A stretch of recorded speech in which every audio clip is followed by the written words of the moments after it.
Today we have news that is shaking up the Mercedes teams behind the scenes. Let's talk about team boss Toto Wolff and his absence from the Japanese Grand Prix, as well as a very special guest who will temporarily take over the position. Toto Wolff, the mastermind behind the Mercedes team, unfortunately won't be able to attend the Japanese Grand Prix due to knee surgery he will have to undergo after the Singapore Grand Prix. This surgery is a result of a bicycle accident during the F1 summer break, where he also fractured his elbow and damaged the anterior ligament of his knee. He revealed that he tried to absorb the impact with his knee, but unfortunately, that area was severely affected, worsening a previous injury dating back to 2015 due to a domestic accident. Wolff is known for his unlucky accidents, reminiscent of a similar incident in 2014 when he suffered multiple fractures in a bicycle accident.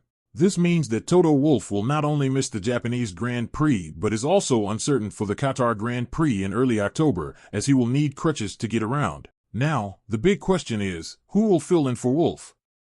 Former Formula E driver and former Venturi team boss Jerome D'Ambrosio, who was hired by Mercedes to lead the driver development program this year, will take over the role during the Japanese Grand Prix weekend. This is an interesting absence, isn't it?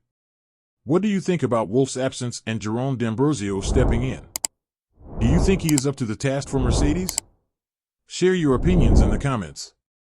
And if you're enjoying these updates and some controversial news from Formula One, don't forget to subscribe to the channel and activate notifications to stay informed about all the details. Comment below, we're looking forward to hearing what you think.